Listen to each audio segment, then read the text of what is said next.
Mateus capítulo 15. Jesus e a tradição dos anciãos. O que contamina o homem? Então vieram de Jerusalém a Jesus alguns fariseus e escribas e perguntaram: por que transgridem os teus discípulos a tradição dos anciãos? Pois não lavam as mãos quando comem.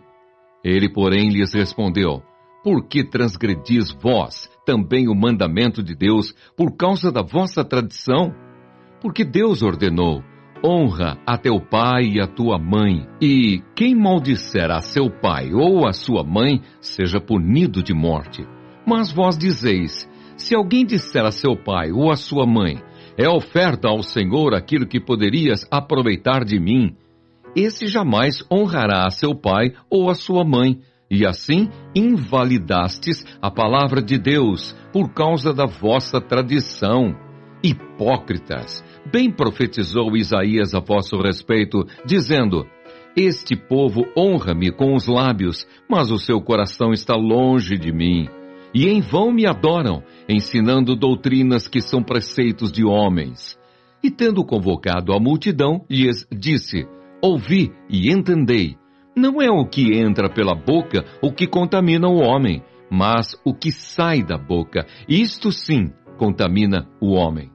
Então, aproximando-se dele os discípulos, disseram: sabes que os fariseus, ouvindo a tua palavra, se escandalizaram? Ele, porém, respondeu: toda planta que meu Pai Celestial não plantou será arrancada. Deixai-os, são cegos, guias de cegos. Ora, se um cego guiar outro cego, cairão ambos no barranco. Então lhe disse Pedro: explica-nos a parábola. Jesus, porém, disse: também vós não entendeis ainda? Não compreendeis que tudo o que entra pela boca desce para o ventre e depois é lançado em lugar escuso? Mas o que sai da boca vem do coração, e é isso que contamina o homem. Porque do coração procedem maus desígnios, homicídios, adultérios, prostituição, furtos, falsos testemunhos, blasfêmias. São estas as coisas que contaminam o homem, mas o comer sem lavar as mãos não o contamina. A mulher cananeia. Partindo Jesus dali, retirou-se para os lados de Tiro e Sidom.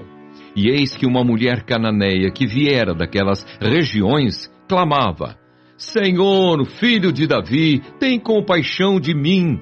Minha filha está horrivelmente endemoniada. Ele, porém, não lhe respondeu palavra. E os seus discípulos, aproximando-se, rogaram-lhe: despede-a, pois vem clamando atrás de nós. Mas Jesus respondeu: não fui enviado senão às ovelhas perdidas da casa de Israel. Ela, porém, veio e o adorou, dizendo: Senhor, socorre-me. Então ele, respondendo, disse: não é bom tomar o pão dos filhos e lançá-lo aos cachorrinhos. Ela, contudo, replicou: sim, Senhor, porém os cachorrinhos comem das migalhas que caem da mesa dos seus donos. Então lhe disse Jesus: ó mulher, grande é a tua fé, faça-se contigo como queres. E desde aquele momento sua filha ficou sã. Jesus volta para o mar da Galileia e cura muitos enfermos.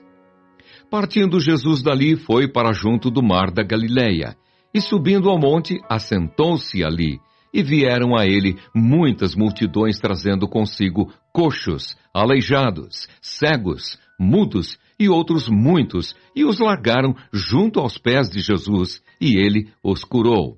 De modo que o povo se maravilhou ao ver que os mudos falavam, os aleijados recobravam saúde, os coxos andavam e os cegos viam. Então glorificavam ao Deus de Israel. A segunda multiplicação de pães e peixes. E chamando Jesus os seus discípulos, disse: tenho compaixão desta gente, porque há 3 dias que permanece comigo e não tenho que comer. E não quero despedi-la em jejum, para que não desfaleça pelo caminho.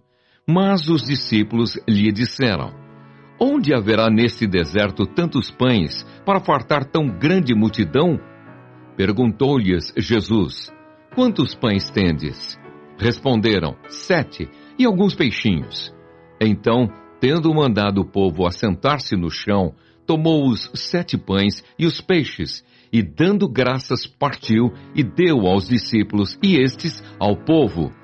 Todos comeram e se fartaram, e do que sobejou recolheram 7 cestos cheios. Ora, os que comeram eram 4.000 homens, além de mulheres e crianças. E tendo despedido as multidões, entrou Jesus no barco e foi para o território de Magadã.